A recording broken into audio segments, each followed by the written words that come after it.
Welcome into the latest edition of Extra Time.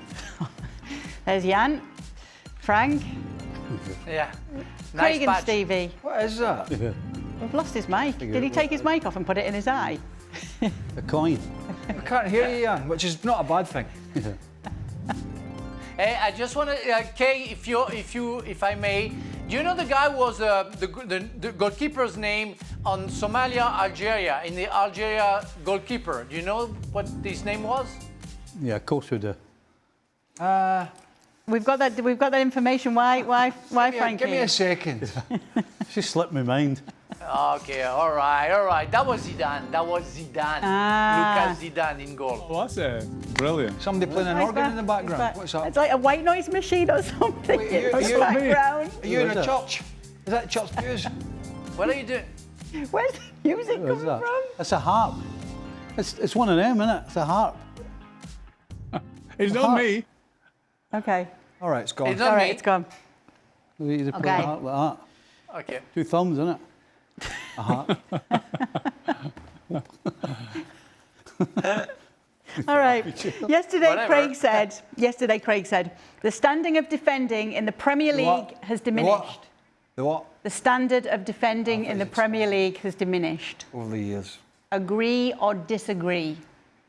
100%. Agree. Absolutely. Well, when half of your back four is playing because of what they can do going forward, as opposed to what they can do defensively, there's not an argument. Well, That's I every was team, just- by the way. We're talking about every team. We're not talking about a couple of teams. We're talking about every team. So, 100%. hey, as a player in the 90s, as a striker, I must agree, of course. But the boys will have a go at me. But if you saw the qualification round today, you saw Malta trying to play out from the back against the Netherlands. Then I say, auf Wiedersehen. Yeah. Frank, Yes, even makes me, having been a very good defender, where I always thought I wasn't a great defender. I was good, with the ball, but I wasn't the best defender ever, for sure. But comparing to what I see right now, I became a very good defender. No, but it's, yeah. That's quite insane. okay. Over. Well Right, done, Craig Burley. Hey. Agreed. Proven right again about all this striker stuff. No. That's another discussion. Don't start again, Yeah. Craig. Don't Yeah. start again. He's going to have an easier time on Don't today's show. don't jump on that. He Yeah, just don't talked answer. against It was- himself, Jan, there, didn't he? Well, About the defenders. He just talked against himself, against his own argument. No, you guys doing that Yeah, because you're true. You discussing just did another it. thing. You just You did do it. another thing. You do another thing. We're talking about the best strikers, that the best striker of today would even be good in the 90s. Yes, and the argument was it's Yeah, easier that's- to score goals because the You defenders said are there not were good. 20 and unless my 20 strikers ears better are than Eric deceiving me, Mr. 20 Jan- striker better than Erling Haaland. That was your quote. no, that Jan was said, Frank. That was Yes, Frank was defenders are not as remarkably good quiet today. when the big argument was going on in that segment today. After saying there were 20 better than Haaland, he just sat quietly and watched everybody else argue. Well, because we cannot all talk together because people, our audience, don't understand anything. So that's why I rather stay quiet because if I'm not heard, what's the point of it? I get upset for nothing. Okay, Craig. Now, I'm Okay. not saying I'm not admitting in any way, shape, or form that I was wrong or we were wrong. Why change the habit of a lifetime? No, I am not. However, I am more than prepared to sit here at any point during International Week and argue till the cows come home about this kind of stuff. Yeah. That's how. well, and you would win again. Here is a question coming straight to you. It's Mark Viduka's birthday. Anyone have any stories about him? Oh, Viduka. I swore at him once in Yugoslavian. And I caught him off guard. How do you know? Well, Who he's- told you Yugoslavian Well, swear because- words? Well, it's Croatian. Yeah, but the old Me too. Yugoslavia. Me So, It was a big so one part of his, of the old I Yugoslavia. played with one of his teammates, Stefanovic. Stefanovic, yeah, at Sheffield Wednesday. And he taught me all the swear words in their language, right? And so we went to don't even go there. Viduka Don't was even at go Villa. there. Viduka was at Villa. And we're walking up, I was Was walking he up. ever at, one second, was he ever at Villa? Aye. Was he? Oh no, it's the wrong guy. You're talking about It's wrong Leeds. guy. you're talking about Leeds. Milosevic. It was at Villa. Aye. No, the other one. There's another No. one. There's another one. I've got the wrong guy. Well, Mark Viduka he's an know. Australian Croat. Yeah, Celtic, aye. Or a Croat. He's an Aussie Croat, and his surname starts with V. I was thinking of somebody else. Thank God it's not live. Thank God it's Well, not anyway, I'll live. tell you the story anyway. We might as well now. Who was We're it? walking up the corridor. I can see him in my head. I can't get his name. Midfielder, He was a forward. the big tall lad. Aye. Milosevic. Walking up the corridor. Mark Utley? Oh, it was Milosevic. You're right. Aye. Milosevic. I knew I was right. Walking up the corridor. Alan McAnally. Yeah. And he's went to Stefanovic and shook hands and said something in whatever language they speak. And then he turned to me and went like that, and I went like that, and I went, 3 words all strung together. And he just looked at me like that. Just pregnant pause. And then Stefanovic started laughing, and then he got it. But he wasn't happy with To be it. fair though, I mean it's He wasn't happy. And it wasn't Viduka. And it wasn't Viduka. Other than that. Happy birthday, Mark. well they're quite similar, aren't they? Next question. Savo Happy birthday. Milosevic and Mark Viduka. Next question. Next Well, question. any stories? Well, he disappeared. He signed for Celtic when I was there. Nice lad, very good player.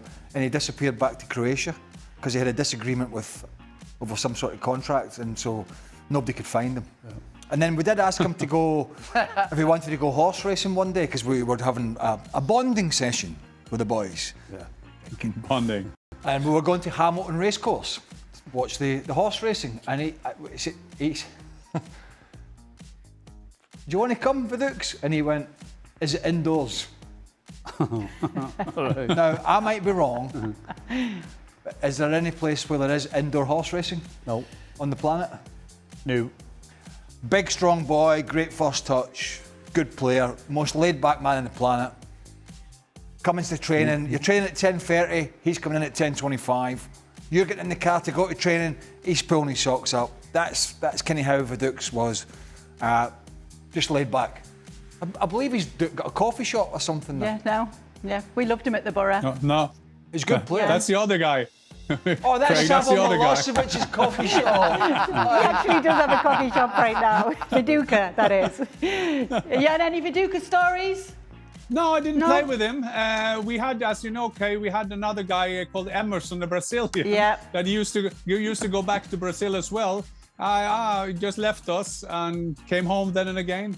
They said he was in love. I don't know, but he got away from us, didn't he, for a couple of 3 games, Yeah. and then he come back. Well, he we- did a Viduka. Viduka Or as delivered for me- Middlesbrough, though. We played.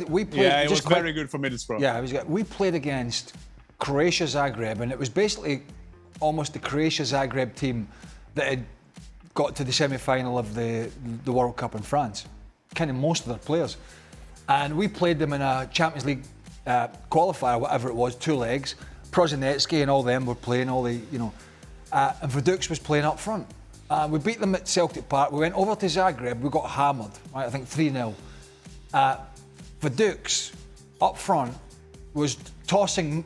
We had 2 big centre halves, Matt Reaper and Alan Stubbs, and he tossed them all over the field. Yeah, bad defenders in the 90s. They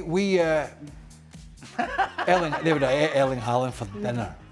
And I think Stubbs had come in, there was blood coming from his nose. Reaper had a big cut here, and we were like that. Sign him. We need to sign him. Because he was a handful. But it depended what day of the week it was. What day of the week it was for Vidux. if it was the right day of the week for Big Mark, he was you might see this because he's in Australia now, because we go out in Australia. Yeah, I wonder where the coffee shop is, maybe. Milosevic has got the one in Australia. He's got no tellies in his though. If he fancied it, Mark Viduka, he was a handful. Yeah, great Absolute striker. handful. Yeah, nice stuff. Okay. Frank, what's the closest you've come to a complete meltdown on the pitch and why? What is a meltdown? I'm sorry. When You're losing the plot. Oh, yeah. When you were completely It could be anything. Like when you see red, you get super angry, you get super frustrated, You super lose it. angry, and you lose it. Why don't we write it down? complete meltdown. Well, you know what? Craig was mentioning the fact that we play with the away shirt of Coventry. at Coventry because we forgot our away shirt and we lost that game. And I got comedy credit I took, and I want to hope the fans of Coventry will forgive me, but I took the shirt off and I threw it on the floor, which I didn't think about that. But the FA sent me a letter saying that I was completely ashamed what I've done, what I did, and they were right. But I got mad because I really thought that we lost because of that, and that was insane for me for somebody to forget our away shirt. And but I made a huge mistake throwing the Coventry shirt down on the floor. But yeah, that was. I remember that. That was insane. Well, Jan had a meltdown on the live show tonight at the very thought of a discussion about Erling Haaland. To be fair, I didn't have a meltdown because I was there. I was in my zone, but because I listened to your show yesterday and yeah, okay, it was terrible. Craig, well, it was described as you had one of the worst days of your life at ESPN, but that's another story. I had a meltdown. I had a meltdown in training once. I played with a guy called Andy Much, and Andy Much was the colleague of Steve Bull in Wolverhampton. Remember him? And I came to England. I was struggling to scoring goals, and Andy Much came to Swindon, and he wanted to tell me everything I should do on a football pitch. You know, one of those players. Jan, go there. Yo, you this. And that, and me with lack of self-confidence, I didn't score. I was struggling and go on. So one day I said to my wife, today I'm going to kick him down in training. I'm going to kick him so hard that he can't stand up again. And my wife said, you're stupid, but you know that you knew that anyway. She married me. But she was standing there, and I said, and Andy Much came on to me, and he was like, Jan, I want you to do this in training today. This is how you're going to improve. And I was thinking, go away from me. I'm a Norwegian international. Why should you tell me? And then he came to me. I kicked him down so hard in training that he fell over, got injured, and he stood up and he looked me right in the eyes and he said, that's what I want you to do, Jan. And since then, we was the best of friends. So I think that is a good story. You know, yesterday Dan said the same thing to me. In the 90s. He says to me yesterday, Dan, this is your worst ever show for ESPN. I'll be honest with you, I don't think it was. I think there has been much worse. And I can bring it down It's lower. a hard competition. Listen, I can take it even lower. You don't worry about that.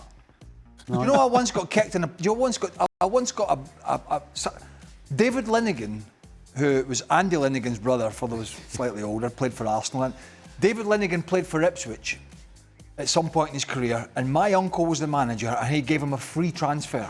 And I think he went to Blackpool. And we played Blackpool in the League Cup. And he almost smashed me in two pieces. And as I was picking myself up, he said, that's because your uncle gave me a free transfer. I went, I'm serious. He went, that's for your uncle. And I went, I don't even like him. I'm serious. Do you ever lose it, Stevie? No. No. No, calm and No. He just calm and composed. No, I don't. The only just time won. he would They lose just it. won. The only time he would lose it, I reckon, if somebody stole his shepherd's pie. Wait, didn't you almost kick someone in the FA Cup final against Everton? What do you mean almost kick somebody? Yeah, but I knew exactly what I was doing. I never lost it. You just I knew exactly what I was doing. premeditated.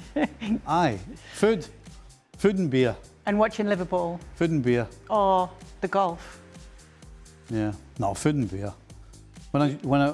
The first couple of trips I was with Liverpool, we'd get on the bus, away from home, 7 o'clock dinner, and I'm sat there and I'm waiting on the chips because everyone was like service at the time, you know. They come around, a huge big silver tray, over your shoulder, like put the chips on your plate. And so I'm sat there. So there's a couple of people going around this, and I'm sat waiting, right? And then I see the two of them walking off towards the kitchen, and I'm like that. Excuse me. And they're like looking at me, and then they keep walking. I'm like, so I don't know what to do. Because I've only just joined, and I'm like, generally kind of try to sit and not be seen, and I'm like, I can feel myself inside, I'm seething. And the girl comes back out again, I'm like, excuse me. I said, can you tell me where the chips are? And she went, I'm sorry, you're not allowed any. I went, what do you mean I'm not allowed any? She said, well, the management have told me you're not allowed to have any chips. And I was like that. I said, get me the chips. And I saw them all laughing, and I went, sorry. And they actually went and brought me the chips. I was raging. You know when you're sitting bubbling, you try and be invisible, but inside I'm raging because they never gave me any French fries. Mild-mannered until it comes to food. On the pitch, no danger. I was calm as a cucumber. Savo Milosevic, he was allowed them. Oh, he was. Yeah. Aye. You got a chips cafe now. Next question, do any of your former clubs have an employee, such as a kitman or a tea lady, who has been or was there forever and is a club institution, like Shaka for ESPN FC? Yeah, John Clark, Celtic, he just died 3-4 months ago. John Clark was the kit man at Celtic when I was there. He was the kit man before I was there and probably for some time after. John Clark, for those that want to look it up, if you can bother, was part of the Celtic side that was the first British team to win the European Cup in 1967 with a team of 11 Scottish players, all from within 20 miles of Glasgow. Never ever be done, never happen again. Billy McNeil was captain, Jinky Johnston, you name it, they were all legends. Yeah. And John was part of that team that made history. Not Man United, not Liverpool, not Celtic Football Club were the first team to win it, and he was part of it. And he became the kit man, and he was the most down-to-earth, quiet guy you'd ever meet. The Lisbon Lions, right? The Lisbon Lions. Yeah. The Lisbon Lions. And to go from that, you know, it must have been frustrating for him in a sense, you know, because he was in the technical area, what we used to call it the dugout, for all the games. And he saw some good Celtic teams and some terrible ones and some average ones, and it, you know, has to be frustrating for him, knowing how successful and how great they were. Just to sit there and say nothing. So he was, yeah. That for me is a great story of somebody going from there to there. It's a great story, and that's what clubs are about. And all of us have played for different clubs, and there are always some people who have been there all the time and so kind to tell you the story about the club, which is brilliant. I came back to Middlesbrough once, and I met a lot of people that I remember, and I hugged them, and I knew. And then I met this guy, and I remember you. So over to him and said, good to see you again. I wouldn't be there for many years. And I was sitting all first half to think of who he was. And then I realized that was the guy who was the man who opened the door in the players' lounge. And I always needed more tickets and more people to come in because I had so many people from Norway out. So he was the kindest man. So when I had 2 tickets, he would let 10 in. So he was my kindest man, and in halftime I went over and hugged him again because he was a big part of my life at Middlesbrough. Those small things, I can't even remember his name now, but I would see him straight away and I remember him. Well, Jose Mourinho, just back at Chelsea with Benfica, the press conference, he went up at the end of it, or he went over and he gave a big hug to Theresa Connolly, who's been club secretary. Oh no, you stole my story! You stole my story! Come on! Come on! Well, you were sitting there and you had that look on you that you had no story. Theresa, what's... Tell it. Tell it. Tell it. Oh, wow. Because Theresa was the kindest person on earth, and I think she worked for like more than 30 years for Chelsea. 46. And when I saw you last week, 36, yeah. 46. When I saw Jose Mourinho hugging her... Oh, sorry, I should have told the story. You should have told the story. Yeah, say told the story. But you know, I was so happy to see her because I had no news, and she was the nicest person. Every time I was going to the office, she was great. She was smiling. She loved the players and the club, and it was nice to see her with Jose last week. Well, great story, Frank. But Frank did once tell a story like this about a guy at Chelsea, if I seem to remember. And he was like, he was a great guy, we'd play golf, we'd do all these things, and then he didn't know his name. Do you remember that story, Frank? There was somebody else at Chelsea who really stood out to you when you were playing there. That was Didier Drogba. Oh, no, what? Just in case you didn't feel worse Mario? the first time round, Frank, let's make you feel worse again. I thought he might have brought it back up again and found out his name. Maybe that would be a no. I don't know. Yeah. I don't know. I don't. The last time that I made that mistake is when I wasn't able to talk about Mario, our hero, Mario Melchior, and I didn't remember his name, and I felt so guilty after the show. I said, how stupid I am. I'm getting old, and that was insane. Now I'm again sorry, Mario, my love. Lots of football clubs up and down the country though have these characters. Yeah. I'll call them characters. Well, they used to. Because they are. We had a again, this lady's passed away, but we had a laundry lady at Celtic, Angie Thompson, and she had the most wicked sense of humour. And all the boys used to go into her laundry room to put the kettle on to make tea, and it wasn't very woke back in those days, and you could just say anything to Angie, but it was coming back, and it was coming back in spades. And you know, a lot of clubs have people like this. Well, they used to. Yeah, I can't imagine they have them now. But they have some of them. I went to Brentford on Saturday, and I haven't met this guy before. There was a guy who was in the media, and he just sat down with me, and I came from the media, and he was talking about he's been there for like 25 years at the club, and these people are so important for the clubs. But I'm with you, Stevie. Maybe they're dying out in the professional way of management. There must be somebody No, at I think Liverpool, some are still Stevie. there, like the cleaning ladies and things like this. You see Stevie, some they of the must be. lads I know still you put don't go things back on. you don't go back very often. There must be people at Liverpool behind the scenes that have been there for donkey's years. So the last one would be Helmet. Helmet obviously was his nickname. So when I went in '81, Helmet, his name's Graham, by the way, but we called him Helmet. What was his hair like? Well, because he came in one day. So he used to drive the bus, because we used to get changed at the ground and go to the training ground, and he used to drive the bus there and back. But he also drove us game day as well. So we were going down to London. Helmet was the driver. But anyway, he turned up one day with this haircut, and it just looked like somebody had stuck a helmet on and just cut around it. So he got a helmet for the rest of the time that I was there. And he, similar to your story, he only retired he retired the year before Jurgen left. But he became the kit man as well. So he was a bus driver, and then I don't know when it happened, but I just remember watching the TV once, and I see Helmet sitting at the side of the bench with all training gear on, and then I realised that he was now the kit man. So he was there already when I went in '81, and he only retired, 2 years ago? Fantastic. So he would be the last one that I would Hey, remember. how at do you know? Liverpool. He could have been the throw-in coach. No.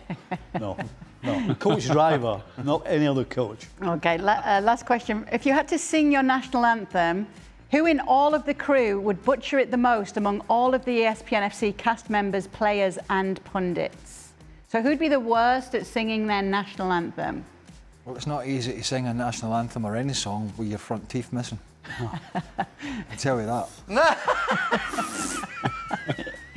I'm just being honest. I mean, That right is from the so get-go, Scottish. flower. That is so You win, Scottish. right, Bob. Try and say flower with no front teeth. So that by this point of the proceedings, the aforementioned teeth are out. These ones don't come out. Well, they could be punched out, which I presume there's a lot of people willing to do that. The old days when I was playing, you didn't have them permanently fixed because, you know, people like Frank and Jan would stick an elbow in your face and they would come out. So by that point of the proceedings, the national anthem, the teeth were very much deep in the trouser pockets in the dressing room. And you try talking with your front teeth missing. Never mind singing. Yeah. No easy. You'd be right up there. And it's not a pretty sight, I can tell you. I think it's going to be the best one. Going to be Frank. But because the French national anthem, national anthem is the start of All You Need Is Love, isn't it? You know,